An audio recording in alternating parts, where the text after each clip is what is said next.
பகுபதம் பகாபதம் இதை நம்ம இன்னைக்கு பார்க்க போறோம். ஓகேங்களா? பகுபதம்னா என்னன்னா, ஒரு சொல் இருக்குன்னா அந்த சொல்ல நம்மளால எவ்வளவு பிரிக்க முடியுதோ அதுதான் என்னன்னா பகுபதம். அந்த சொல்ல பிரிக்க முடியுதுன்னா அது பகுபதம். அதுவே அந்த சொல்ல பிரிக்க முடியல, பிரிக்கவே அந்த சொல்ல என்னால தனித்தனியா பிரிக்க முடியல, பகுதி எது விகுதி எதுன்னு என்னால பிரிக்கவே முடியலன்னா அது பகாபதம். சரிங்களா? இதுதான் டிஃபரன்ஸ். ஃபர்ஸ்ட் பாருங்க, வேலன் படித்தான் ஆகிய சொற்களை கவனிங்கள். வேலன் தனியா, படித்தான் தனியா. வேலன் என்னும் சொல்லை வேல் கூட்டல் அன் என பிரிக்கலாம். வேலன்ற சொல்ல வேல் கூட்டல் அன்னு பிரிக்கலாம். அதே மாதிரி படித்தான் என்னும் சொல்லை படி கூட்டல் இத்து கூட்டல் இத்து கூட்டல் ஆண் என பிரிக்கலாம். இப்படி பிரிக்க முடிஞ்சிச்சுன்னா அது பகுபதம். சரிங்களா? இவ்வாறு சிறு சிறு உறுப்புகளாக பிரிக்கும் வகையில் அமையும் சொற்களை பகுபதங்கள் என்பர். இதுவே எக்ஸாம்பிளுக்கு மண், இந்த சொல்ல பிரிக்க முடியுமானா பிரிக்க முடியாது. சரிங்களா? அதுவே வேலன் படித்தான் இந்த மாதிரி சொற்களை நம்மளால பிரிக்க முடியும். இப்படி பிரிக்க முடிகிற சொற்கள் பகுபதம், பிரிக்க முடியாத சொற்கள் பகாபதம். டிஃபரன்ஸ் புரியுதுங்களா? பிரிக்க முடிஞ்சா பகுக்க முடிந்தா பகுபதம், பகுக்க முடியலன்னா பகாபதம். ஓகேங்களா? சிம்பிளா ஞாபகம் வச்சுக்கோங்க. பிரிக்கப்படும் உறுப்புகளை பகுபத உறுப்புகள் என குறிப்பிடுவர். இது பகுபதத்தோட உறுப்புகள் கொடுத்துருக்காங்க. ஓகேங்களா? பெயர் பகுபதம், வினை பகுபதம். அதற்கு முன்னாடி நம்ம என்ன பார்க்கலாம்னா பகுபதத்தோட உறுப்புகளை பார்த்துட்டு அடுத்ததா இந்த வகைகளை பார்க்கலாம். ஓகேங்களா? பகுபத உறுப்புகள் 6 வகைப்படும். நோட் பண்ணி வச்சுக்கோங்க, கொஸ்டினா கேட்கலாம். பகுபத உறுப்புகள் எத்தனை வகைப்படும்? 6 வகைப்படும். அது என்னென்ன? ஓகேங்களா? பகுதி, விகுதி, இடைநிலை, சந்தி, சாரியை, விகாரம். ஓகேங்களா? பகுபத உறுப்புகள் கூற்று காரணத்துல கேட்கலாம் அல்லது ஸ்டேட்மெண்ட் கொஸ்டின்ல கேட்கலாம். பகுபத உறுப்புகள் 5 வகைப்படும் அப்படின்னு கொடுத்துட்டு கேட்கலாம். ஆனா ஆக்சுவலா 6 வகைப்படும். என்னென்ன? பகுதி, விகுதி, இடைநிலை, சந்தி, சாரியை, விகாரம். அப்படியே மனப்பாடம் பண்ணிக்கணும். ஓகேங்களா? அடுத்ததா பாருங்க, பகுபதத்தின் முதலில் அமைந்து முதன்மையான பொருளை தருவது பகுதி ஆகும். ஓகேங்களா? வினை பகுபதத்தின் பகுதி கட்டளையாகவே அமையும் எப்பவுமே. ஓகேங்களா? பகுபதத்தோட முதல் சொல், ஓகேங்களா, முதல்ல நம்ம பிரிக்கிற ஒரு சொல். இப்ப எக்ஸாம்பிளுக்கு பாருங்க, வந்தனன், இதை பிரிக்கிறாங்க. இதோட பிரிச்சா என்ன வருது? ஃபர்ஸ்டா நம்ம என்ன பிரிக்கிறோம்? வான்னு பிரிக்கிறோம். ஓகேங்களா? இது எப்படி இருக்கு பாருங்க, வா அப்படின்றது என்னவா இருக்கு? ஒரு கட்டளையா இருக்கு. ஓகேங்களா? அப்போ வினை பகுபதம் வந்தனன் வராரு, அப்போ ஏதோ ஒரு வேலையை தான் செய்யறாங்க, அதனால அதை நம்ம வினை பகுபதம்னு சொல்றோம். அப்போ வா அப்படின்ற வினை பகுபதத்தோட பகுதி என்னவாக தான் இருக்கும்? எப்பவுமே கட்டளையாக தான் இருக்கும். மேக்சிமம் பகுதி மட்டும் எப்பவுமே எப்படி இருக்கும்? கட்டளையாகவே அமையும். இது கூட கேள்வியாக வரலாம். பகுபதத்தில் முதலில் அமைந்து முதன்மையான பொருளை தருவது பகுதி. ஓகேங்களா? பகுபதத்துல முதல்ல இருக்கிறது பகுதின்னு சொல்லுவோம். வினை பகுபதத்தோட, ஓகேங்களா, வினை பகுபதத்தோட முதல் உறுப்பு அந்த பகுதி எப்பவுமே என்னவாக தான் இருக்கும்? கட்டளையாகவே அமையும். அப்படியே மாத்தி கொடுத்துட்டு கேட்கலாம். ஓகேங்களா? கூற்று காரணத்துல கேட்கலாம் அல்லது டேஷ் கொடுத்துட்டு கேட்கலாம். வினை பகுபதத்தின் பகுதி டேஷ் ஆக அமையும். ஓகேங்களா? இந்த மாதிரியும் கேட்கலாம். அடுத்ததா பாருங்க, பகுபதத்தின் இறுதியில் அமைந்து திணை, பால், எண், இடம் ஆகியவற்றையோ முற்று எச்சம் ஆகியவற்றையோ காட்டுவது விகுதி. இப்ப பாருங்க, வந்தனன், அன் என்பது என்னன்னா ஆண் பால் வினை முற்று விகுதி. ஓகேங்களா? இதெல்லாம் எப்படி கரெக்டா சாரியைன்னு சொல்றாங்க, இது எப்படி ஆண் பால் வினை முற்று விகுதி அப்படின்னு சொல்றாங்கன்னா 9th புக்ல ஃபர்ஸ்ட் இயல்ல, ஓகேங்களா, தமிழ் 9ஆம் வகுப்பு புத்தகத்துல முதல் இயல்ல கிளியரா கொடுத்துருப்பாங்க ஒரு பாக்ஸ் போட்டு. ஓகேங்களா? பாக்ஸ் போட்டு எது எது வந்தா ஆண் பால் வினை முற்று எது, பெண் பால் வினை முற்று எது, பெயரச்சம் எப்படி இருக்கும், வினையச்சம் எப்படி இருக்கும்னு ஒரு பாக்ஸ் இருக்கும். அந்த பாக்ஸை படிச்சிட்டிங்கன்னா ஈஸியா உங்களால பகுபத உறுப்பு இலக்கணம் எது கேட்டாலும் உங்களால ஆன்சர் பண்ண முடியும். சரிங்களா? ஸோ டைம் கிடைச்சா அந்த 9th ஃபர்ஸ்ட் டேர்ம்ல இருக்கிற புக்கை அந்த ஃபர்ஸ்ட் இயர்லேயே இருக்கும், உங்களை முதல் இயர்லேயே இருக்கும். அந்த பாக்ஸை நல்லா படிச்சுக்கோங்க. கண்டிப்பா ரொம்ப ரொம்ப ரொம்ப யூஸ்ஃபுல்லா இருக்கும். சரிங்களா? அன் அப்படின்றது என்னன்னா ஒரு எதை காட்டுதுன்னா ஆண் பாலை குறிக்கிறது. வந்தனன் அப்போ யாரோ ஒரு ஆணை தான் குறிக்கிறதால இது ஆண் பால் வினை முற்று விகுதி. அப்போ விகுதி எப்பவுமே எதை காட்டும்? திணையை காட்டும். அடுத்ததா பாலை காட்டும். ஆண் பாலா பெண் பாலா அப்படின்னு காட்டும். என்ன காட்டும்? இடத்தை காட்டும். ஓகேங்களா? இது மட்டும் அல்லாமல் முற்று எச்சம் ஆகியவற்றையும் காட்டும். ஓகேங்களா? முற்று எச்சத்தை கூட காட்டும். இப்படி வந்தா இதுக்கு பேர் என்னன்னா விகுதி. பகுதி எப்பவுமே முதல்ல இருக்கிறது பகுதி. அதுல வினை பகுபதமா இருந்தால் அதுல முதல்ல வரது கட்டளையாக வரும். மேக்சிமம் கட்டளையாகத்தான் வரும். நீங்க எந்த பகுபத உறுப்பு இலக்கணம்னா எடுத்து பாருங்க, அதுல முதல் பகுதி எப்பவுமே கட்டளையாகத்தான் வரும். சரிங்களா? அடுத்ததா பகுபதத்தோட இறுதியில வர்றத நம்ம என்னன்னு சொல்லுவோம்னா விகுதி அப்படின்னு சொல்லுவோம். இந்த விகுதி திணை பால் எண் இடம் இதையோ அல்லது முற்று எச்சத்தையோ காட்டும். ஓகேங்களா, இது கூட கேள்வியா வரலாம். பகுபதத்தின் இறுதியில் அமைந்து திணைப்பால் எண்ணிடம் ஆகியவற்றையோ டேஷ் ஆகியவற்றையோ காட்டுவது விகுதியாகும். 4 ஆப்ஷன் இருக்கும். ஓகேங்களா, சோ நோட் பண்ணி வச்சுக்கோங்க. என்ன எதையும் காட்டும், முற்றையும் காட்டும், எச்சத்தையும் காட்டும். ஓகேங்களா, முற்று எச்சம் ரெண்டுத்தையுமே காட்டுவது விகுதி. இது மட்டும் இல்லாமல் திணைப்பால் எண்ணிடம் இந்த இந்த ஒரு இதுல பாருங்க என்ன காட்டியிருக்குது, பாலை காட்டியிருக்கு, ஆண் பால் அப்படின்றத காட்டியிருக்குது. ஓகேங்களா, இதே மாதிரி ஒரு சில சொற்கள்ல திணையை காட்டும், என்ன காட்டும், இடத்தை காட்டும். ஒரு சில சொற்கள்ல முற்றாகவும் இருக்கும், எச்சமாகவும் இருக்கும். சரிங்களா, இப்படிதான் காட்டினா இதற்கு பேரு விகுதி. ஓகேங்களா, அடுத்ததா பாருங்க, பகுதிக்கும் விகுதிக்கும் இடையில் அமைந்து காலம் அல்லது எதிர்மறையை காட்டுவது இடைநிலை. ஓகேங்களா, எதிர்மறையை காட்டுவது இடைநிலை. இந்த இடைநிலையிலே நிறைய இடைநிலைகள் இருக்கு. ஓகேங்களா, இட் இர்ரின் வந்தா, ஓகேங்களா, இதுல இத்து இருக்குங்களா, இப்போ இத்து இட்டு இரு இன்னு வந்தா இறந்த கால இடைநிலை. ஓகேங்களா, இதுல இப்பு இவ்வு இக்கு, ஓகேங்களா, இதெல்லாம் வந்தா ஒரு இடைநிலை. ஓகேங்களா, இந்த மாதிரி இந்த பாக்ஸும் எங்க இருக்குன்னா 9th புக்ல இருக்கும். ஓகேங்களா, டைம் கிடைச்சா தயவு செஞ்சு அதை எடுத்து படிங்க. படிச்சீங்கன்னா உங்களுக்கு கிளியர் ஆயிடும். நம்ம 9th பார்க்கும்போது அதை கிளியரா பார்க்கலாம். இப்ப ஜஸ்ட் என்னன்னு தெரிஞ்சுக்கோங்க. இத்து என்பது என்னன்னா இறந்த கால இடைநிலை. இந்த இட்டு இட்டு இட்டு இரு இன்னு இது எது வந்தாலுமே இது இறந்த கால இடைநிலை தான். ஓகேங்களா, வந்தனன் அப்படின்றத எப்படி பிரிச்சிருக்காங்க பாருங்க, வா இத்து இன்னு. ஓகேங்களா, இத்து இன்னு வந்தாலே என்ன ஆகும்னா இத்து இன்னாக மாறும் அந்த இடத்துல. ஓகேங்களா, அடுத்ததான் இத்து அன் அன் வந்தனன், அதை இப்படிதான் பிரிக்கணும். ஓகேங்களா, இப்படி பிரிச்சா பகுதிக்கும் விகுதிக்கும் இடையில் அமைந்து காலத்தை காட்டுனா அதற்கு பேரு தான் இடைநிலை. இப்ப இத்து என்பது என்ன காட்டுது, இறந்த கால இடைநிலையை காட்டுது. அப்போது இறந்த காலத்தை இந்த சொல் வந்தனன் அப்படின்ற சொல் என்னன்னா இறந்த காலத்தை குறிக்கிறது. ஓகேங்களா, பகுதிக்கும் விகுதிக்கும் இடையில வந்து காலம் அல்லது எதிர்மறையை காட்டுவது இடைநிலை. பகுதி பார்த்தாச்சு, விகுதி பார்த்தாச்சு, இடைநிலை பார்த்தாச்சு. அடுத்ததா பாருங்க, பகுதி இருக்கு, ஒரு நிமிஷம், பகுதி இருக்கு, விகுதி இருக்கு, இடைநிலை இருக்கு. ஓகேங்களா, இப்ப பாருங்க, பகுதிக்கும் இடைநிலைக்கும், இந்த பகுதிக்கும் இடைநிலைக்கும் இடையே இடம்பெறும் மெய்யெழுத்து சந்தி எனப்படும். இந்த பகுதிக்கும் இடைநிலைக்கும் இடையில இடம்பெற மெய்யெழுத்து என்னன்னு சொல்றோம், சந்தி. அப்போ பகுதிக்கும் விகுதிக்கும் இடையில் அமைவது இடைநிலை, இந்த பகுதிக்கும் இடைநிலைக்கும் இடையில் அமைவது சந்தி. புரியுதுங்களா? அதற்கு அடுத்ததாக இடைநிலைக்கும் விகுதிக்கும் இடையே இடம்பெறும் அசைச்சொல் சாரியை. இந்த இடைநிலைக்கும் விகுதிக்கும் இடையில அமைகிற சொல் என்னன்னா சாரியை. புரியுதுங்களா? பகுதிக்கும் விகுதிக்கும் இடையில அமைவது இடைநிலை, இந்த பகுதிக்கும் இடைநிலைக்கும் இடையில அமைவது சந்தி, இந்த இடைநிலைக்கும் விகுதிக்கும் இடையில அமைவது சாரியை. இதுதான் டயக்ராம். ஓகேங்களா, இடையில இடைநிலை, ஓகேங்களா, இடையில இடைநிலை, இங்க பகுதி பகுதி விகுதி, இடையில இடைநிலை, இந்த பகுதிக்கு இடைநிலைக்கும் இடையில இருக்கிறது சந்தி, இந்த இடைநிலைக்கும் விகுதிக்கும் இடையில இருக்கிறது சாரியை. ஓகேங்களா, அடுத்ததா பாருங்க, பகுதி சந்தி இடைநிலை முதலியவற்றில் ஏற்படும் மாற்றம். ஓகேங்களா, பகுதியிலையோ சந்தியிலையோ இடைநிலையிலையோ, ஓகேங்களா, பகுதியில இங்க சந்தி இங்க சாரியை, இந்த பகுதியிலேயோ அல்லது சந்தியிலேயோ அல்லது இடைநிலையிலேயோ ஏதேனும் மாற்றம் ஏற்படுமாயின் அதற்கு பேரு விகாரம். ஓகேங்களா, அதற்கு பேரு விகாரம். இப்போ இந்த சொல்லுக்கு வருவோம். வந்தனன், வந்தனன் வா இத்து இன்னு ஆடும். ஓகேங்களா, இங்க இன்னு வந்தாலே அது என்னவா மாறும்னா இத்து தான் இன்னாக மாறும்.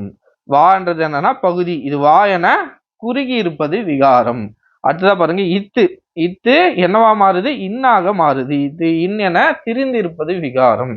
அடுத்ததா பாருங்க, இத்து இப்பதான் பார்த்தோம், இத்து என்பது இறந்த கால இடைநிலை. அடுத்ததான் அன் அப்படின்ற சொல் பாருங்க, பகுதிக்கும் விகுதிக்கும் இடையில இருந்தா சந்தி, அதுவே இடைநிலைக்கும் விகுதிக்கும் இடையில இருந்தா சாரியை, கடைசியில இருக்கிறது விகுதி. ஓகேங்களா, சோ பகுபத உறுப்பிலக்கணம் மொத்தமா 6: பகுதி, விகுதி, இடைநிலை, சந்தி, சாரியை, விகாரம். ஓகேங்களா, பகுதிக்கும் விகுதிக்கும் இடையில இருக்கிறது இடைநிலை, இடைநிலைக்கும் விகுதிக்கும் இடையில இருக்கிறது சாரியை, பகுதிக்கும் இடைநிலைக்கும் இடையில இருக்கிறது சந்தி. ஓகேங்களா, எப்பவுமே பகுதி கட்டளை பொருள்ல வரும், விகுதி என்பது திணை பால் எண்ணிடம் அல்லது முற்று எச்சம், இதுல ஏதாச்சும் ஒன்ன கொண்டு வரும். இடைநிலை எப்பொழுதுமே காலத்தையும் எதிர்மறையும் காட்டும். பகுதிக்கும் விகுதிக்கும் பகுதிக்கும் இடைநிலைக்கும் இடையில் அமைவது சந்தி, இடைநிலைக்கும் விகுதிக்கும் இடையில் அமைவது சாரியை. பகுதி, சந்தி, இடைநிலை இந்த மூன்றுத்துல ஏதேனும் மாற்றம் ஏற்படுமாயின் அதற்கு பேரு விகாரம். ஓகேங்களா, இதுதான் என்னன்னா பகுபத உறுப்பிலக்கணம். இப்போ இந்த பகுபதத்துக்கு வருவோம். பகுபதத்தை பெயர் பகுபதம், இணை பகுபதம் அப்படின்னு ரெண்டா பிரிக்கிறாங்க. ஓகேங்களா, பகுபதமாக அமையும் பெயர் சொற்கள் பெயர் பகுபதம். ஏதோ ஒரு பெயரை குறிக்குது. ஓகேங்களா, எக்ஸாம்பிளுக்கு பாருங்க, கண்ணன். இதை நம்மளால பிரிக்க முடியுமானா பிரிக்க முடியும். கண் கூட்டல் அன். இப்படி பெயர்ல ஒரு பகுபத சொல்லுவதுன்னா அது பெயர் பகுபதம். இப்போ நம்ம பார்த்தோம்ல வந்தனன், எக்ஸாம்பிள்ல பார்த்தோம் வந்தனன், இது என்ன குறிக்கிறது? ஒரு வினையை குறிக்கிறது. அப்ப இது ஒரு வினை பகுபதம். இதையும் நம்ம பிரிச்சோம். ஓகேங்களா, இப்பதான் பிரிச்சு வச்சிருந்தாங்க. வா கூட்டல் இத்து கூட்டல் இன்னு இத்து கூட்டல் அண்ணன் பிரிச்சிருந்தாங்க. இப்படி பிரிக்க முடியுதா? இது வினை பகுபதம், வினை பகுபதம். இப்படி பெயரை வச்சு வந்தா அது பெயர் பகுபதம். புரியுதுங்களா கான்செப்ட்? பெயரை வச்சு ஒரு சொல்ல பிரிக்கிறேன்னா அது பெயர் பகுபதம், வினையை வச்சு பிரிக்கிறேன்னா வினை பகுபதம். பாருங்க, இதனை இந்த பெயர் பகுபதத்தை 6 வகையா பிரிக்கிறாங்க. ஃபர்ஸ்ட் பகுபதத்தை 6 வகையா பிரிச்சாங்க. அடுத்ததா பெயர் பகுபதத்தை 6 வகையா பிரிக்கிறாங்க. பொருள், இடம், காலம், சினை, பண்பு, தொழில் என 6 வகைப்படுத்துவர். ஃபர்ஸ்ட் பொருளை வச்சு பாருங்க. பொன்னன். ஓகேங்களா, பொன் நகை சொல்லுவாங்களா, தங்க நகை, பொன். பொன்னன். பொன்னன் என்பது ஒரு பெயர். ஓகேங்களா, இதை பிரிச்சா என்னன்னு கிடைக்கும்? பொன் கூட்டல் அண்ணன் கிடைக்கும். பொன் என்பது என்னன்னா ஒரு பொருள். அப்ப இது பொருள் பகுபதம். அடுத்ததா இடம். நாடன். நாடு கூட்டல் அண்ணன் பிரிக்கலாம். நாடு என்பது என்னது? ஒரு இடம். அப்ப இது இட பகுபதம். அடுத்ததா சித்திரையன். இது எப்படி பிரிக்கலாம்?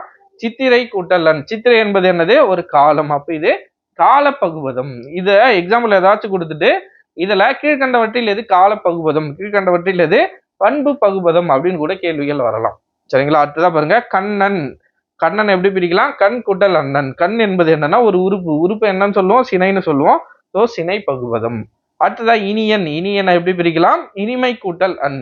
இனிமை என்பது என்னன்னா பார்த்தோம்னா ஒரு பண்பு. அப்ப இது பண்பு பகுபதம். அடுத்ததா உழவன். உழவு கூட்டல் அன். உழவு என்பது என்னது? ஒரு தொழில். அப்ப இது தொழில் பகுபதம். புரியுதுங்களா? அப்போ அந்த பெயரை வச்சு பிரிக்கிற பகுபதத்தை பெயர் பகுபதம்னு சொல்றோம். அது 6 வகைப்படும். பொருள், இடம், காலம், சினம், சினை, பண்பு, தொழில். ஓகேங்களா, அடுத்ததா பாருங்க வினை பகுபதம். பெயர் பகுபதத்தை பார்த்துட்டோம். அடுத்ததா வினை பகுபதம். பகுபதமாக அமையும் வினைச்சொல் வினை பகுபதம் ஆகும். எக்ஸாம்பிள் பாருங்க, உண்கின்றான். உன் கூட்டல் கின்று கூட்டல் ஆண்.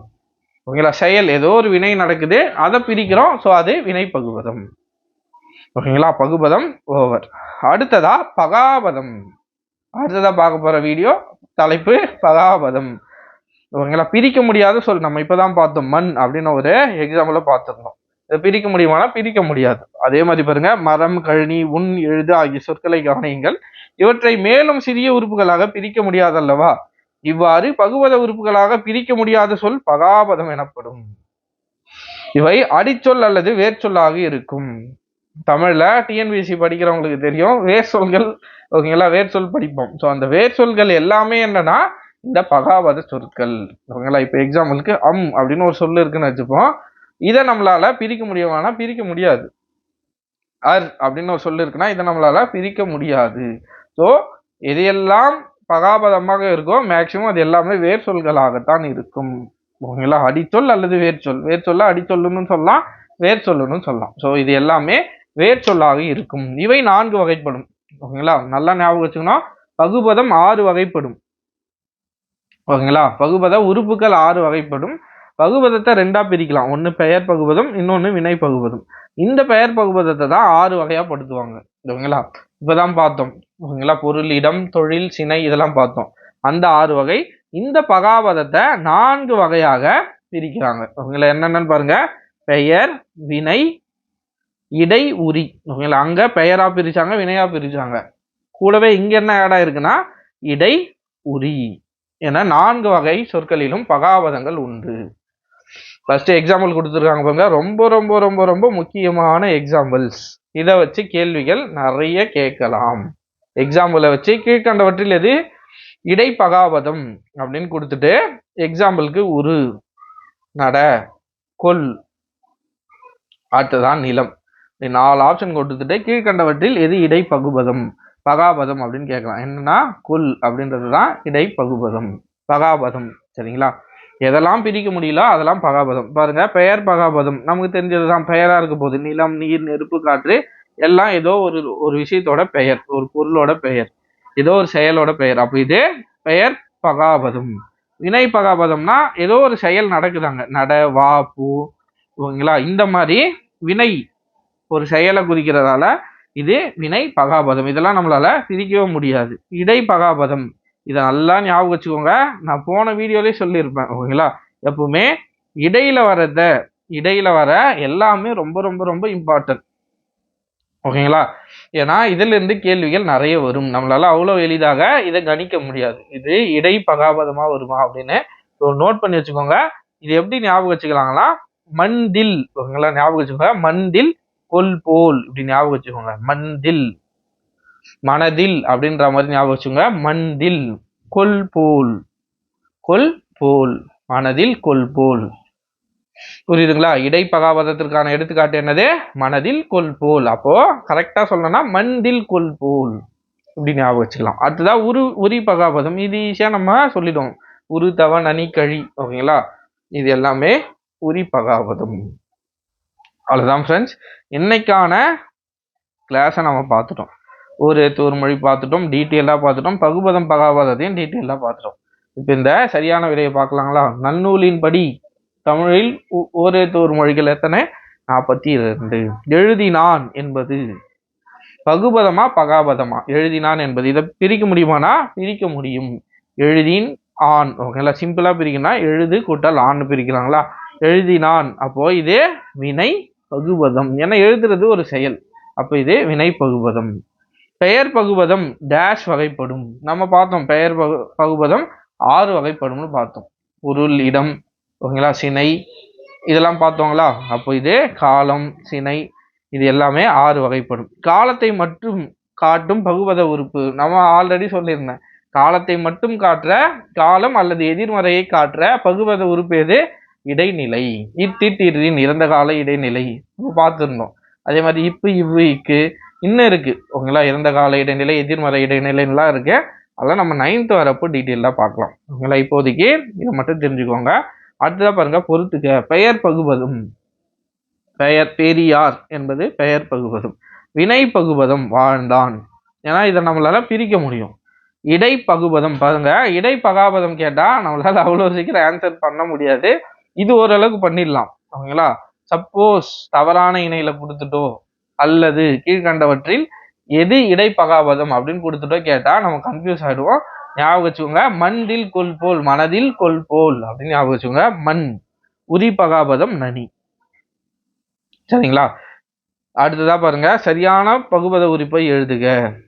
இதெல்லாம் டைம் இருந்தா ஜஸ்ட் ட்ரை பண்ணி பாருங்க, ஓகேங்களா? அவ்வளவுதான் ஃப்ரெண்ட்ஸ், இன்னைக்கான கிளாஸை பார்த்துட்டோம், ஓகேங்களா? நாளை இதே மாதிரி அடுத்த டாபிக்கை பார்க்கலாம். இந்த வீடியோ சார்ந்த ஏதேனும் கருத்துக்கள் இருந்தால் கீழே கமெண்ட்ல மறக்காம சொல்லுங்க. அடுத்த வீடியோவில் சந்திப்போம். நன்றி.